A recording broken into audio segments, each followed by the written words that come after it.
होय, ब्लिंकिटच्या डार्क स्टोअरची प्रचंड डिमांड आहे. यामध्ये लोक लाखो करोडो रुपये कमवत आहेत, हे तुझं बरोबर आहे. पण ॲक्च्युली तू कधी हे मॉडेल ऑब्झर्व केलंस? मी तुम्हाला सांगतो. बेसिकली होतं काय यामध्ये, तर ब्लिंकिट काय म्हणतो, तुम्ही गुंतवणूक करा, पैसा तुमचा लावा, हा लावलेला पैसा त्याच्या बदल्यात आम्ही तुम्हाला रिटर्न देऊ.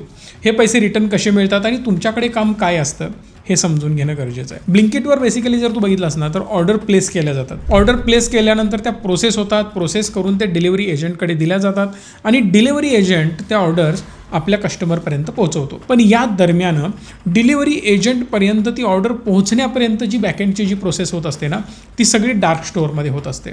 इन शॉर्ट, डार्क स्टोअरमध्ये इन्व्हेंटरी मॅनेजमेंट करणं असेल, नवीन तिथे स्टाफ हायर करून, म्हणजे ते मॅनेजमेंटसाठी पण स्टाफ लागतो, त्यांचं ट्रेनिंग, त्यांचं मॅनेजमेंट, सॉफ्टवेअरमध्ये इन्व्हेंटरीच्या एंट्रीज, हे सगळं आपल्याला करावं लागतं. सो मी तुला याचं कॅल्क्युलेशन सांगतो.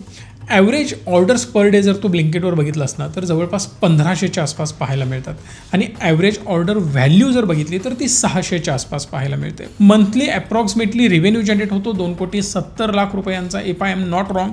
पण यामध्ये कमिशन जे आहे ते 2.25% आसपास असतं. आता 2.70 करोडच्या 2.25% अप्रॉक्सिमेटली 6 लाखाच्या आसपास जमेल. आता हे 6 लाख रुपये नेट कमिशन असेल कोणाचं, तर जो डार्क स्टोअर ऑपरेट करतोय त्याचं. पण हे 6 लाख त्याचे प्रॉफिट्स नाहीत, बिकॉज ही इन्व्हेंटरी मॅनेज करण्यासाठी, डिलिव्हरी बॉयच्या हातामध्ये हे पार्सल्स वगैरे देण्यासाठी, पॅकिंग करण्यासाठी काही लोकांची टीम आपल्याला लागते, कॉम्प्युटर ऑपरेटर्स आपल्याला लागतात.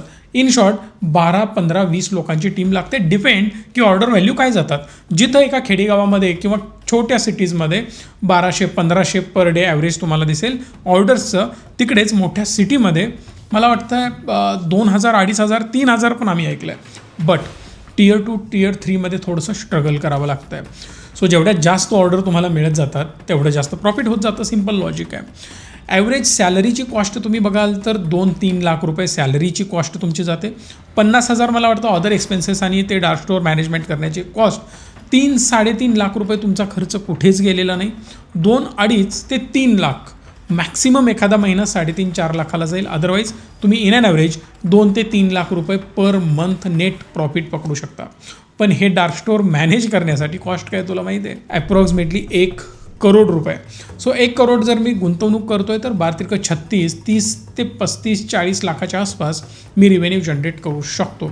इन शॉर्ट 25-30-40% सुद्धा तुमचा ROI जाऊ शकतो, प्रोव्हाइडेड तुम्ही पण तिथं बसून डोकं लावता. हे सगळ्यात इम्पॉर्टंट आहे.